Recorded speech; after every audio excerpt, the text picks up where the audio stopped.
Good morning. Welcome to your program Agenda, and I'm your host, Cito Beltran, thanking you for welcoming us to your bedroom, to your living room, in your office, even in your car, and into your life, and making us part of your morning activity today.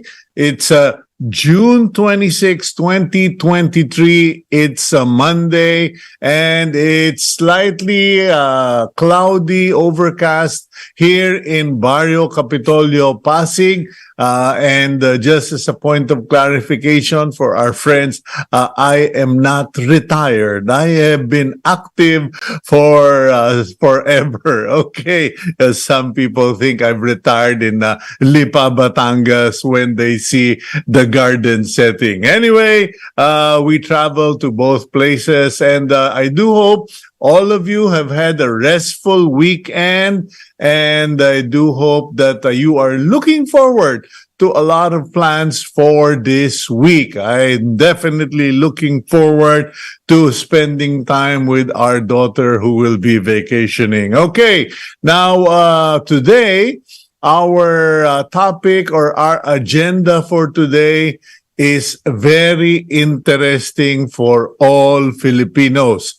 It is related to education, research, but it is also surely going to be a cause of concern because apparently there is suspicion that as far as public schools are concerned, there are teachers who have been practicing, mass promotion. In other words, instead of the pasang-awa during our time when I was school age, where 74, 75 was considered barely passing, and you are passed because of mercy more than anything. Well, it's gotten worse. So many years later, 60 years later, so it is now, the trend is now mass promotion or pasang kota, as I could term it, pasang kota, because apparently there is a policy of no one gets left behind. So even those who should stay behind have managed to be accelerated or passed on to the next grade. We will look into that. We will clarify that with our guest today. And of course, we will find out, is this for real? Is this really true? And what should be done about it? Okay, but before that, we will go to our daily starter.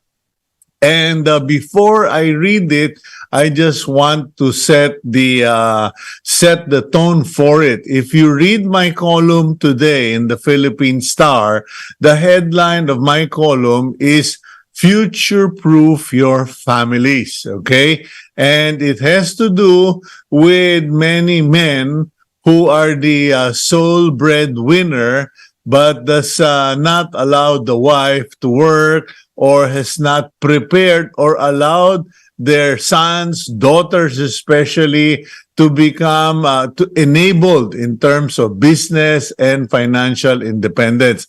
Let's go to our daily starter today, and it comes from the book of James, chapter 1, verse 27, and it goes, religion that God our Father accepts as pure and faultless is this: to look after orphans and widows in their distress, and to keep oneself from being polluted by the world. Now, I chose this passage simply to set the tone, and as I pointed out in my column today in the Philippine Star, there are many men who are the sole breadwinner. Kumbaga, kayo yung kayod ng kayod, kayo yung kumikita, and they simply tell the wife, oh, you just stay home, I'll take care of it. I don't want your parents to think I cannot support you. I don't want your parents to think I cannot provide for you. Or ano na lang ang sasabihin ng tao if I let you work. Okay, now maybe many of you think, hey, Kuya Cito, that's a thing of the past.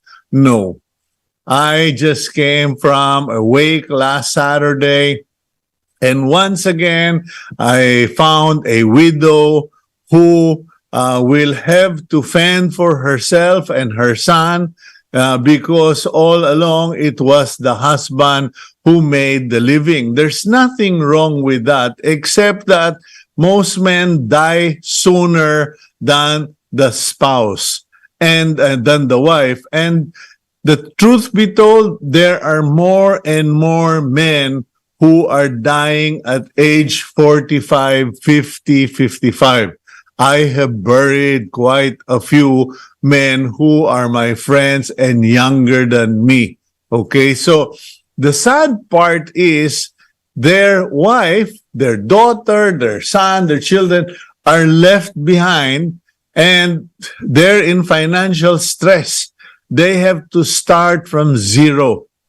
And my point in my column was, please, while you can, try to build something with your wife, with your daughter, separate from what you are already doing, something that the family can put up together as a team, and then help your wife, your children to become self-reliant, financially independent, so that in the event that something happens to you, which, look, we're all going to die. So why not just make sure that when you hit the bucket, when you croak, you can die in peace, knowing that you have taken care of your family and that they will be able to carry on.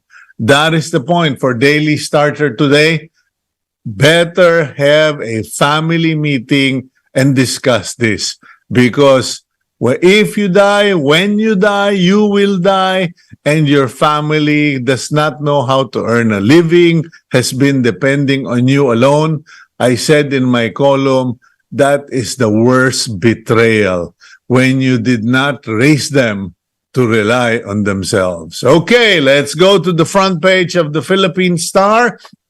And the headline for today's episode or edition of the Philippine Star, Monday, June 26, 2023, United Nations Human Rights Body calls for an end to the global war on drugs. The United Nations human rights experts called for an end to the global war on drugs, saying its impact has been greatest on those who live in poverty. Okay, ahead of the 2023 International Day Against Drug Abuse and Illicit Trafficking observed annually on June 26, which is today, okay, the United Nations experts said the international community must replace punishment with support and promote policies that respect, protect, fulfill the rights of all. Okay, so there you go. That's the headline. At the top of the front page, the header reads, the United Nations or UNESCO crafting guidelines for regulating digital media. Okay, let me get into that. The United Nations Educational, Scientific, and Cultural Organization, or UNESCO, is conducting a multisectoral consultation to develop guidelines for regulating digital platforms. Okay. Speaking at the 2023 Global Media Forum last week, UNESCO Senior Program Specialist Ana Cristina Ruelas stressed the need for a greater guidance as countries start to implement policies that regulate digital platforms. So yan po, okay? Their concern is that the regulation should preserve press freedom and not become oppressive. Meanwhile, BBM vows support for Pinoy seafarers. Government support for Filipino seafarers will be sustained, with President Marcos praising them over the weekend for their contributions to national development via his YouTube blog. Okay, there you go.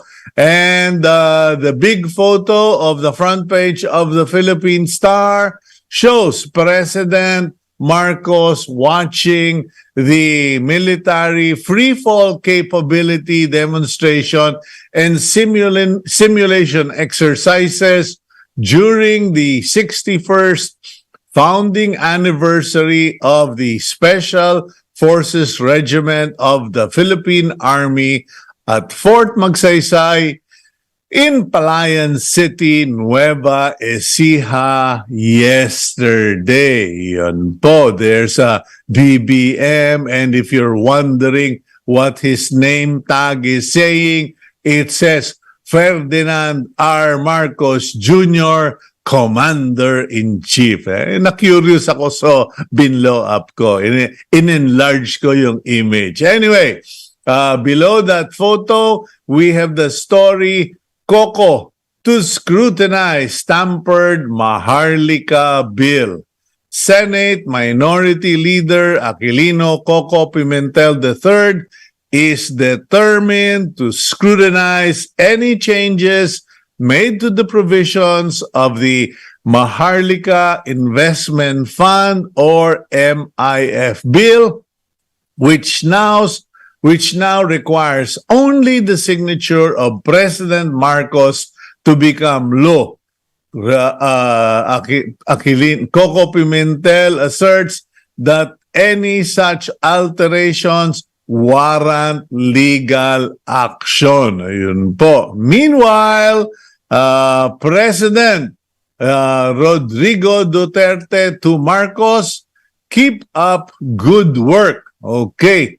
Months before last year's election, then President Rodrigo Duterte called presidential candidate and former Senator Ferdinand Marcos Jr.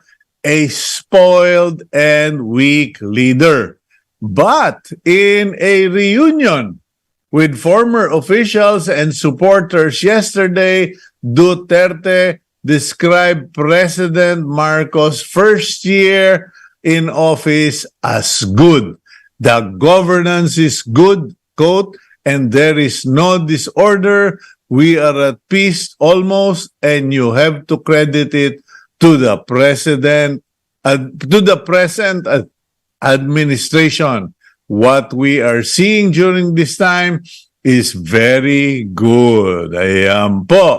Okay. Photo below that is a photo of Robinson Land Commercial President and Chief Executive Officer Jerry Cogo, also SVP President Business Unit GM of Robinson Land, receive the Edge Champion Award. Okay.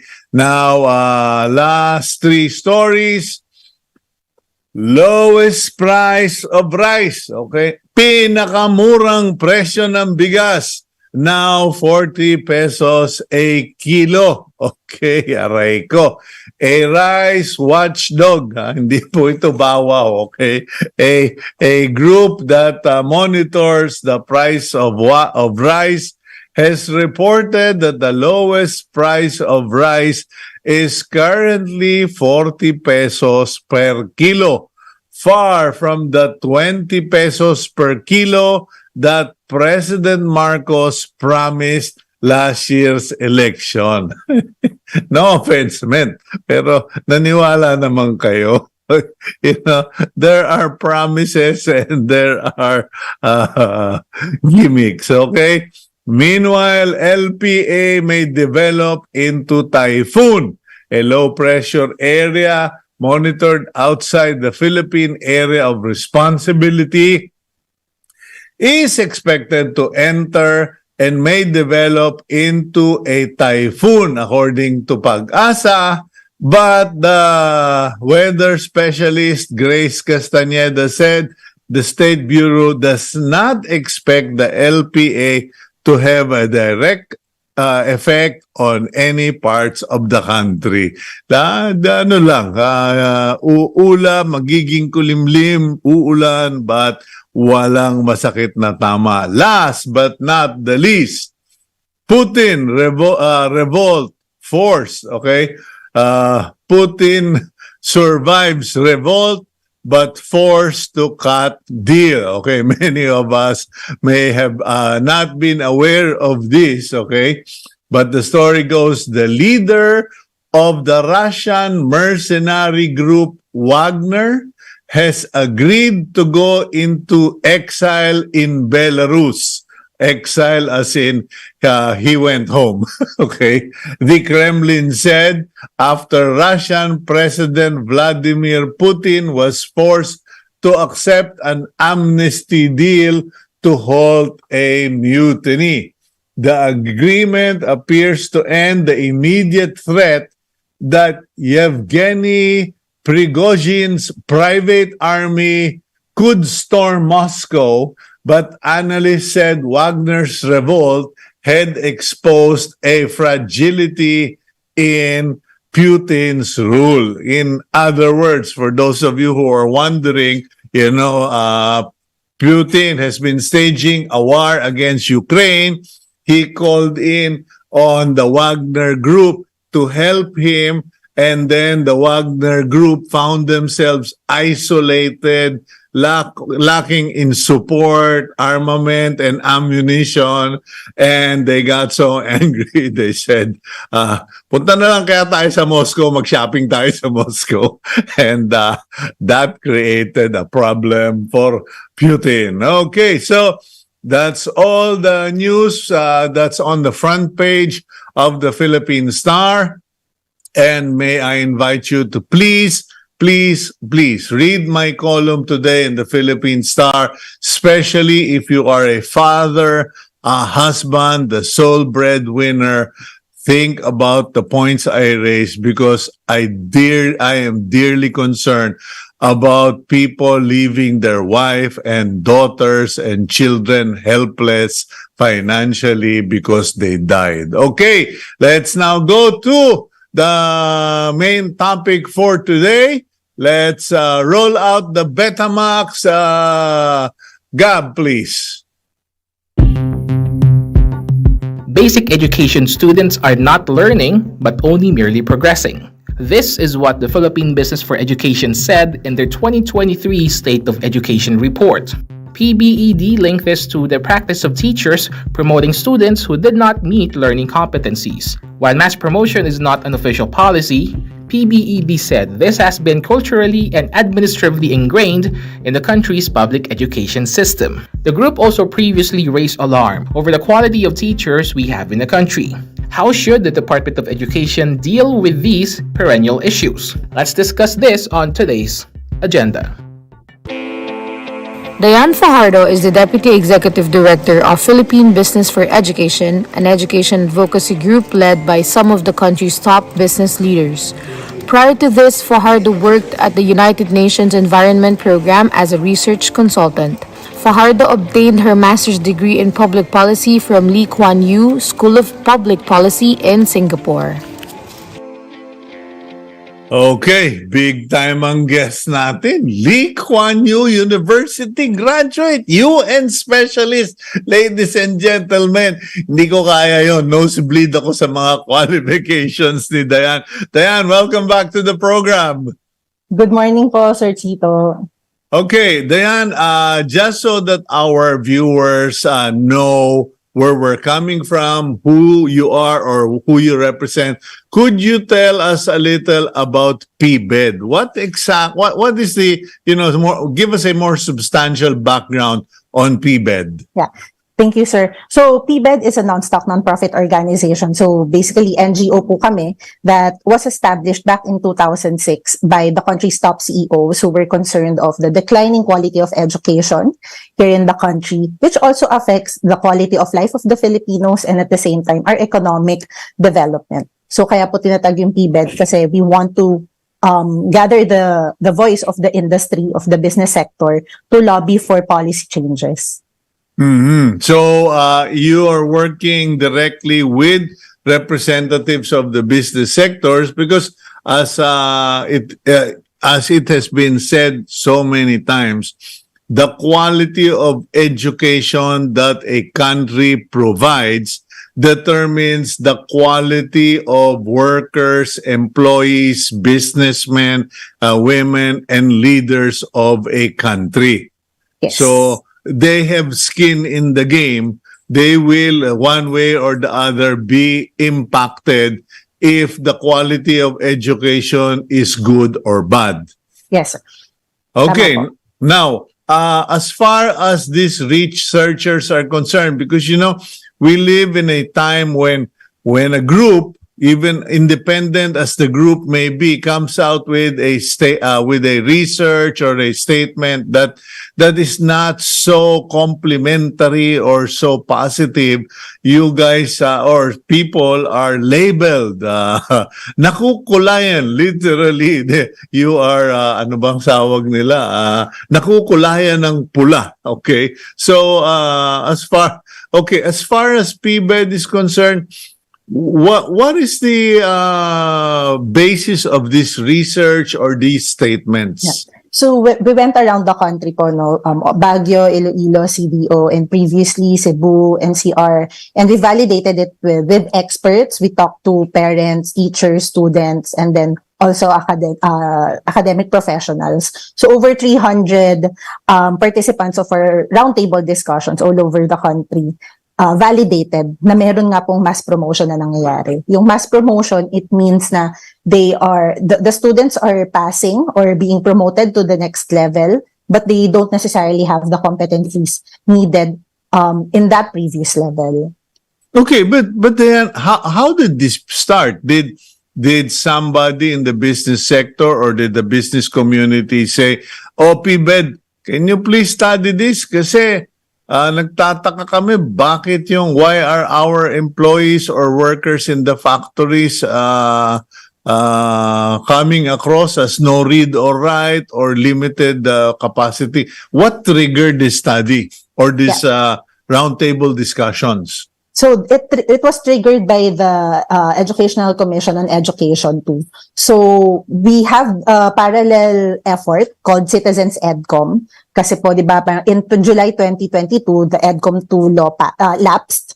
And then, I think around January or December, kaka-convene lang po ng secretariat. But we didn't wait for it. We wanted to gather more insights to also guide or also inform the EDCOM 2. So we had roundtable discussions all over the country. We did our research so that we can also inform the EDCOM 2 of what's happening.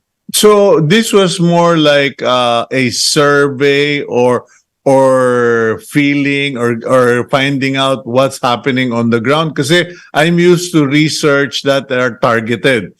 Meaning, there is a headline, research to determine whether most of the students are passing or failing, or research. Ito ba, nag-ikot lang kayo to sense what's going on in the community? Yes, sir. It's actually very qualitative. So the format of our roundtable discussions, we gather around 15 to 20 experts per day for a week from different sectors. In Luzon, Visayas, and Mindanao, and then we just made them identify their pain points and then discuss it further. So Their pain points. Yes, their pain points in education. Okay. And we saw.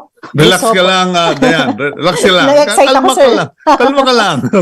Okay. So, you went places, gathered 15 people to a group, roundtable discussion. They were from various areas or expertise.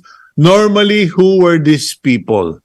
So, in certain days, there are teachers, members of academic institutions, meron din pong someone from industry, and then there are also students, and then there are also teachers, parents. So, iba't iba pong mga stakeholders. Okay, and then did you have a preset of questions, a predetermined set of questions or questionnaires, or kwentuhan lang talaga and then merong nagre-record ng pinag-uusapan?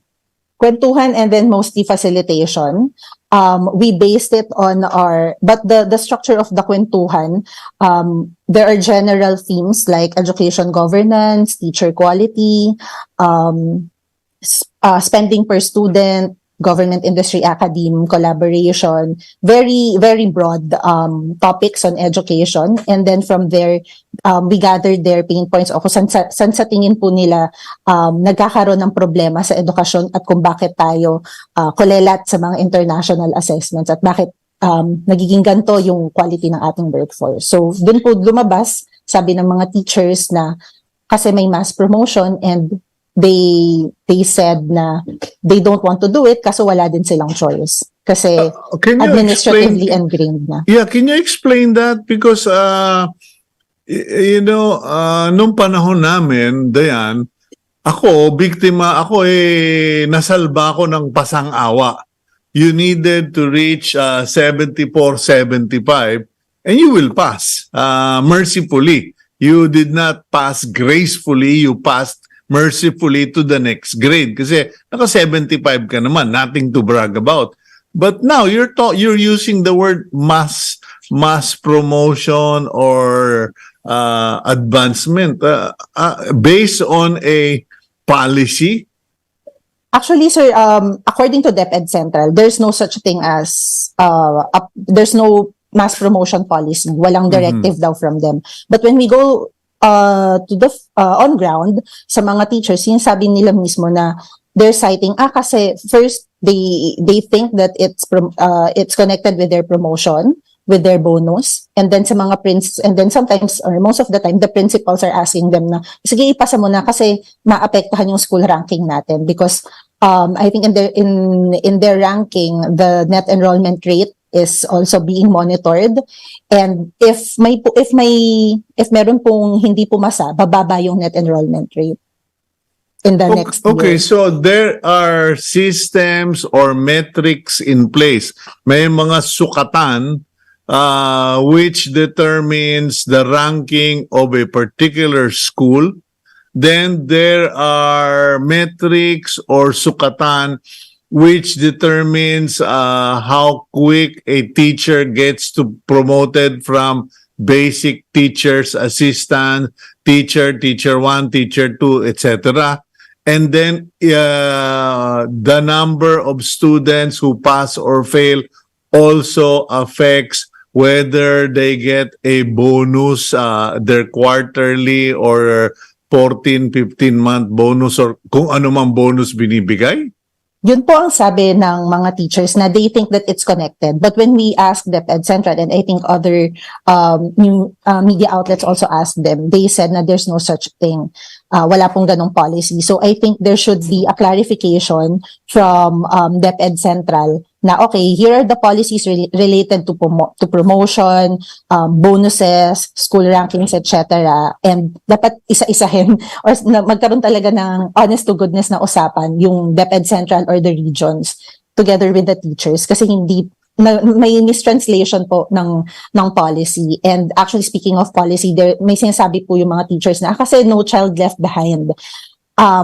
Meaning po kasi it's a UN declaration actually. But ang ibig sabihin po no child left behind in terms of access and quality. So dapat lahat nakaka-enroll at lahat ng enrolled may quality education. Kaso ang nagiging translation po sa ground ay walang may iwan sa grade level. So regardless kung may quality education ka o hindi o hindi mo natutunan yung mga competencies na required for that grade level, ipapasa ka na lang. Ipapasa ka na lang din kasi nakakaawa nga rin po yung mga teachers kasi even though they wanted to teach those students more, wala rin po silang time since they're overloaded with their administrative tasks. And at the same time, if they will remediate during summer, sila rin po ang magre-remediate. So pagod na nga rin po sila all throughout the year tapos wala rin po silang magiging summer break. So parang wala na rin po silang choice but to just pass and then parang just hope that the next teacher dun po sa next grade level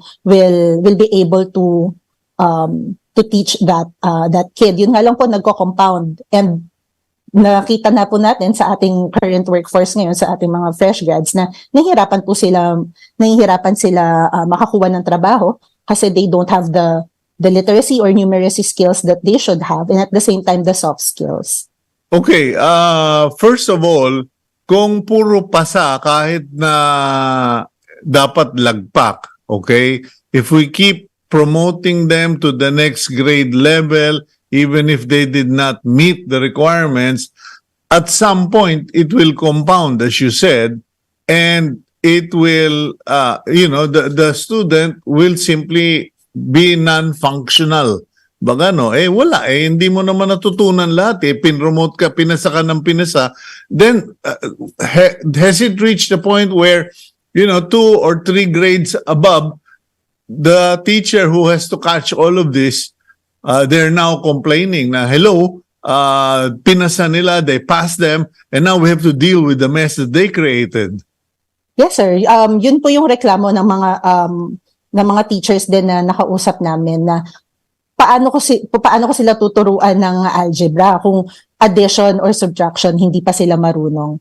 And bukod po sa numeracy or literacy skills, no, there's also actually even worse effect, because the students, since it's been happening for so long, the students know that they'll pass anyway. So there's no grit, resilience, teamwork. Parang wala, complacent na lang sila kasi papasa naman ako no matter what, wala silang magagawa. So hindi na lang ako mag-aaral ng mabuti.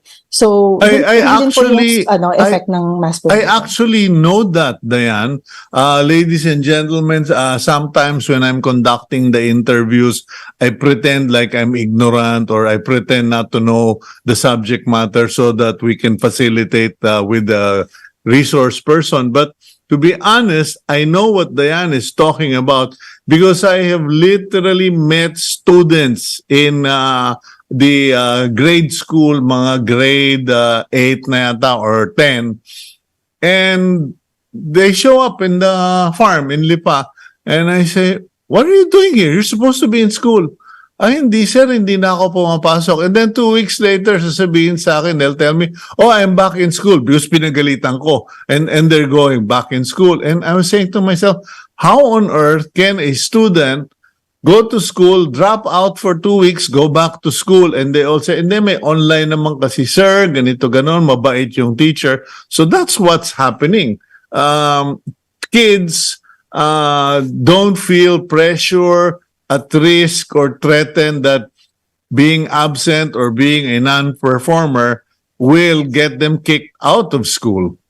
Yes, sir, because they know that it's been happening for so long, napapasa sila no matter what. And it's also reflected in our PISA scores, wherein 15-year-olds were tested. Okay, hold that. We'll go for a quick break, Okay. Diane. And when we come back, share with us, what is now being discovered from actual tests. Kasi yung sabi-sabi, pain points, emotion yun eh. But tests don't lie and scores don't lie. We'll go for a quick break. We'll be right back here on Agenda.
Issues surrounding the K-12 program is not just about the program itself, but about the learning crisis in the country, as students enter senior high school with a poor foundation of competencies.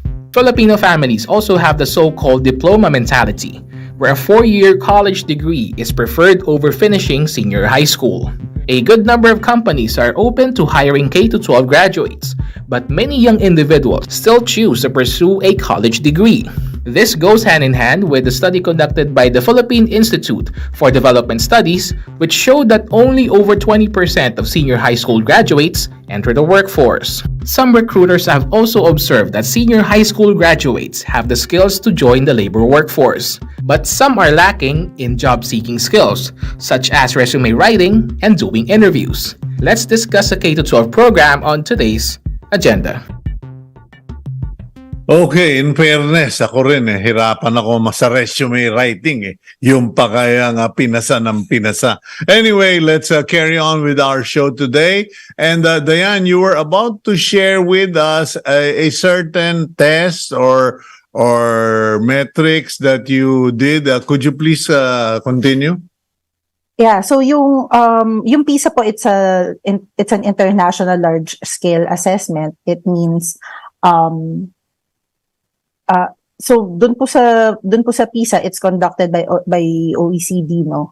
Tinest po yung English, reading, math, and science. And we saw even before the pandemic na kulelat po ang Pilipinas, or at least second to the last in some subjects. So it's really glaring since out of the 60 plus economies that were tested, kulelat po ang Pilipinas. Yeah, most people, were very dismissive and saying, well, it was because of COVID, etc. But clearly, the attitude regarding this negative test results is that, very dismissive sila. Parang, hindi naman ganun ka-serious yan, etc. Now, I just saw this thing on the quality of teacher training. So, our students are in the tail end, the bottom of the grading system for the international standards on education, for math, for science. What's the other subject? Reading. Reading, okay. So, reading comprehension, etc. Now, what about the teachers? Because I've heard that, I think you were the one who told us in your last guesting that even the teachers' exams or assessment of the licensure exam, bad trip din. Tama, sir. So actually, the licensure exam, so we had a study, 12-year study siya. We really recorded all of the scores of all the schools over 12 years, both in elementary and secondary exam of the LET. And we saw that not more than 40% ang passing rate for the whole 12 years. And we saw that more than 50% or 56% of all the schools in the Philippines around 2,000 po yun na schools ay less than the passing rate, which is low to begin with. So it's very telling. And if you look at the good performing schools, yung good po ay we define it as 75% and above. We saw that there's only 2%. Okay, so only 2% of universities or schools that offer teacher training. Okay, para magklaro tayo. Okay, schools that offer courses on education, teacher training, only 2% ang passing. Ang okay o 75% pataas. Kumbaga 75% up. That can guarantee or actually give you a chance na pumasa yung estudyante. It means na okay yung training nila. But at the same time, sir, we are also questioning the LET, yung licensure examination nila, because for the longest time it's not transparent. No one in the academe or teacher education teacher education sector or academe can review it. So hindi natin alam, and we've been hearing horror stories from the students na mali-mali yung ibang questions at hindi rin swak to prepare them. Okay, so look, this has been I'll read this. A team of PBEd researchers analyzed 12 years worth of licensure examination for teachers called LET data and found out that 56% of the schools nationwide offering teacher education had below average passing rates in the licensure exam since 2010. So we cannot say that this is the fault of the CHED now, of Popoy, or we cannot say that the problem of grade school students is the fault of VP Sara, who is the education secretary. So this goes beyond political accountability. There is something wrong in the system. What has the PBEd done alongside your partners in the business community to take this up with the officials of education in the Philippines and our members of Congress and the Senate? May mga committee sila dyan, Yes, sir. So we've presented this to both DepEd and to the Congress, and actually we are working with them in the EDCOM too, because since systemic nga po, actually it's in the law that the PRC that limits PRC to having the academe review it. So we are working with the EDCOM too and the members of the Congress to revise the Teacher Professionalization Act, and para magkaroon din ng other mechanisms that will ensure better teacher training. Okay, but I remember last month, if I'm not mistaken, there were calls for a review on the effectivity and success rate of K-12. And then this month, Senator Win Gatchalian came out with a statement. Actually, last week, if I'm not mistaken, which is why I asked the team agenda to invite you, Win Gatchalian said 40% baka, sabi niya, na of grade school students don't reach grade to 10 or only up to grade to 10, and after that wala na. Kumbaga the higher they go from kindergarten going up, the rate of dropout increases and the rate of students graduating is marginal. So yun, sabi ng EP namin si Gab Malyari, 4 out of 10 learners drop out by grade 10. So grade K-12 doesn't even help if 40% have dropped out already. I think, that data is correct. I think it's also based on DepEd's enrollment rate. I think, sir, the K-12 as a curriculum design shouldn't be mistaken in issues of implementation. And even before the K-12, we've been seeing this dismal increase in terms of graduation because of so many factors, di ba? Because first, they don't have enough support to go to school. So even though libre na ang public school, of course meron pang mga gastos, 'di ba, sa pagpunta sa public school. And then of course with poverty, they're forced to quit their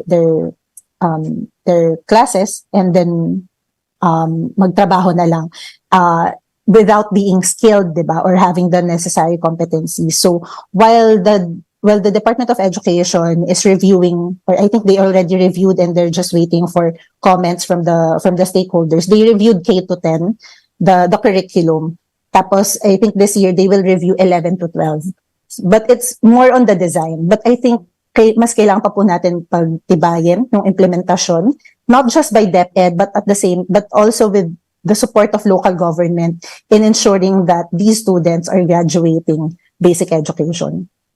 Okay, Diane, has there been a call for everyone concerned to, come together, parang a national crisis meeting on education? Because if you put together everything we've tackled here on agenda in the last 2 months, one would get the impression we have a crisis.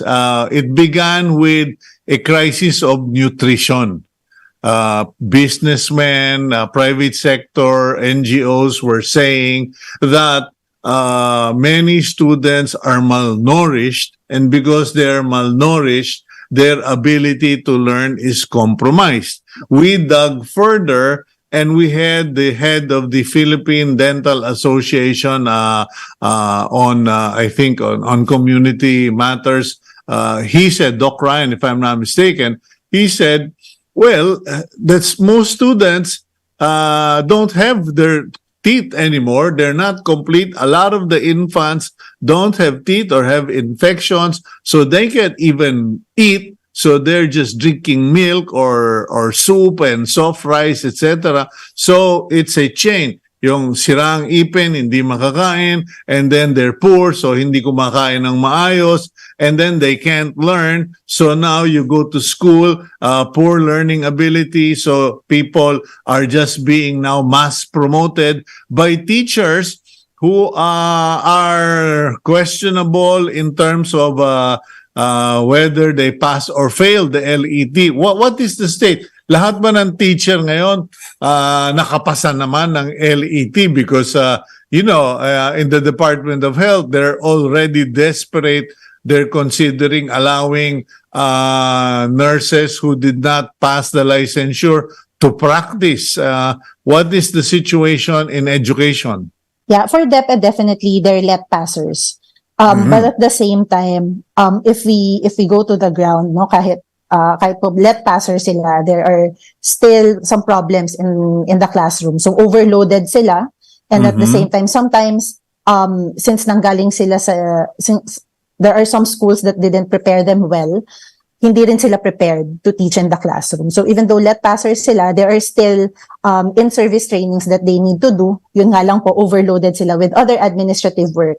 Like, for example, yung pagkuha ng timbang ng mga bata, coordinating vaccination, etc. So they're really overburdened with administrative work. The job that should be the job of the municipal, city, provincial health officer and nurses, a lot of that is being done. The administrative work is being done by the teachers.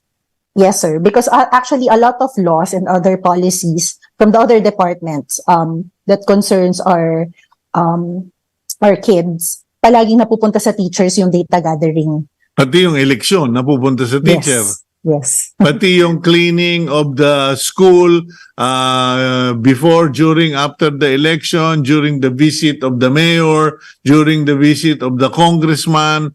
So pag may typhoon, sila rin yung disaster relief Point person, yes. point person, etc. So sila na naman yung maglilinis ng mga school classes, school rooms, etc. after the evacuees have left the schools. Yes. So yun nga po yung hinihingi namin sa DepEd. And I think there's also, mayroong move na rin naman po yung DepEd. They're requesting BBM to give 5,000 plantilla positions for administrative officers. Pero of course, out of the 50 to 60,000 schools in the Philippines, hindi po enough yung 5,000. So hopefully DBM or ito pong administration na to, they see the value of having administrative officers to deload our teachers from those tasks so that they can really focus on teaching. Yeah, but how possible is that? Because support for the DepEd has not been that easy. Financial support for the DepEd has not been easy. There's so much politicking that gets into it. What about PBEd and the business sector? Nagsama-sama na ba kayo? Pinag-usapan nyo na ba? Because at the end of the day, it's the business community that's going to get hit by the absence of good quality personnel, employees, and workers. Is the business community that backs PBEd working on lobbying Congress and the executive department to finally address our crisis Yes, sir. So we are working on many fronts. So first, the legislative front. So we are working closely with the EDCOM too. We're providing experts for them, at the same time co-reviewing some of the laws that should Okay, be. yung EDCOM 2 na yan, ano ba yan? Parang, I think, di ba, parang ano lang yan, parang forum, parang, what do you call it? It's just an event of practitioners, or is it really a working organization, etc.? Yung EDCOM 2, sir, it's a congressional body. So composed siya of both House of Representatives and the Senate that will review the systemic problems of our education system. And then in 3 years, or now actually in less than 3 years, they should be able to come up with laws that will really change our education system, or at least fix the systemic problem. So back in 1990, 1991, we had EDCOM 1. Doon po naging trifocalized yung ating education system. It created CHED-TEST and DepEd. And then it also institutionalized TRC. So those are the LEP. So those are the kinds of reforms or big reforms that happened then. So we're hoping that we can also have better and systemic reforms this year.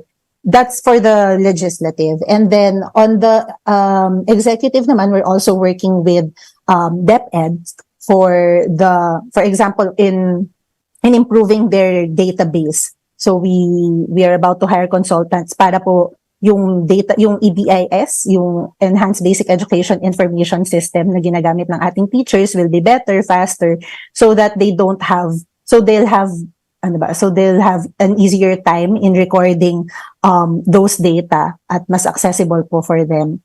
We've also piloted a program called Kiddie Learning Train. So What?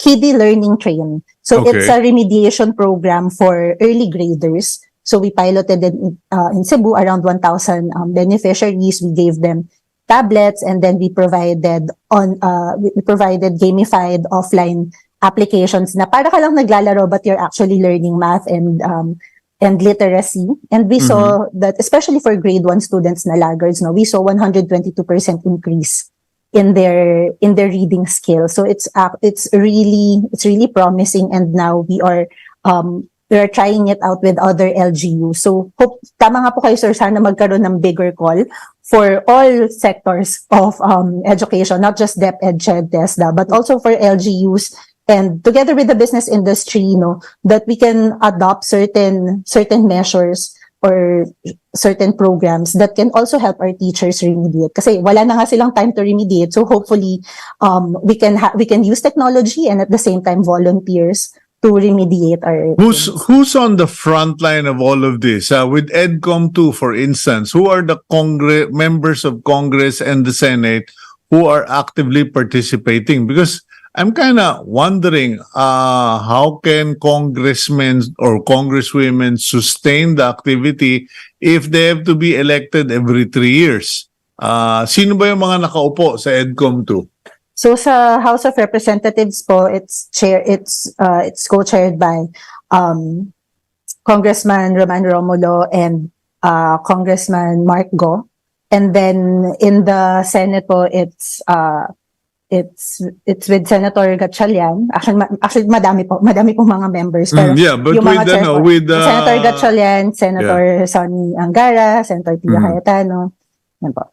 Okay, so but with Roman Romulo and Win Gatchalian at the forefront, I think we are assured that there is commitment on the part of the of Congress if we're only talking about those two people. And of course, Pia Cayetano is also one who is pushing for education, especially for women. So we're in good hands. But what about in the private sector, among the business community? Who are the champions?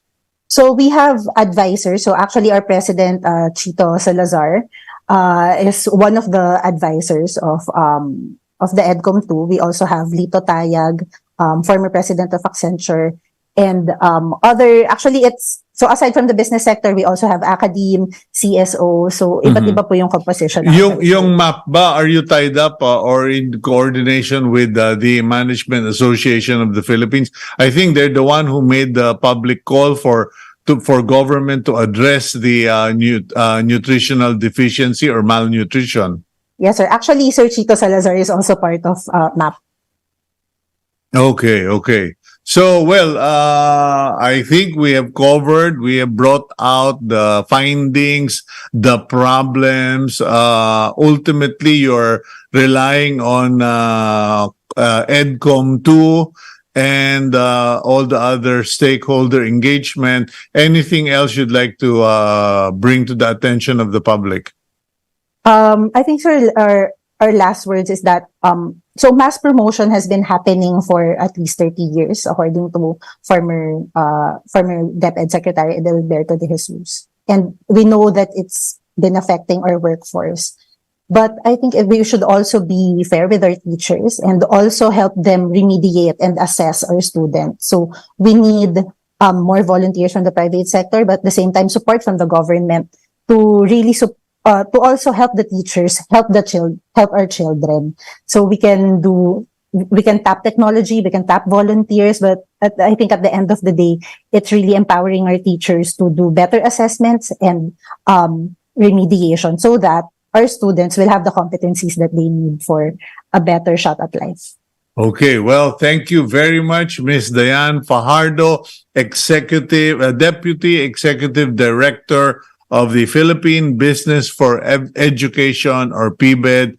May you continue to have the passion and the determination to improve and promote quality education. Thank you. Salamat po, Sir Cito. Okay. And as in the words of Franklin Delano Roosevelt, which I mentioned in one of our daily starters, we cannot always prepare a future for our children, but we can certainly prepare our children for the future. Let us now go to the blessing for this week, which comes from the book of Leviticus, chapter 26, verses 34. And God says, "If you follow my decrees and are careful to obey my commands, I will send you rain in its season, and the ground will yield its crops and the trees their fruit." Okay, for in our generation, God promises to give us the blessings, the breakthroughs, if we follow His guidance and instruction. I'm Cito Beltran, thanking you for joining us once again. And please, when you pray, include us in your prayers. And thank you for including us in your schedule. Please keep it here on One News.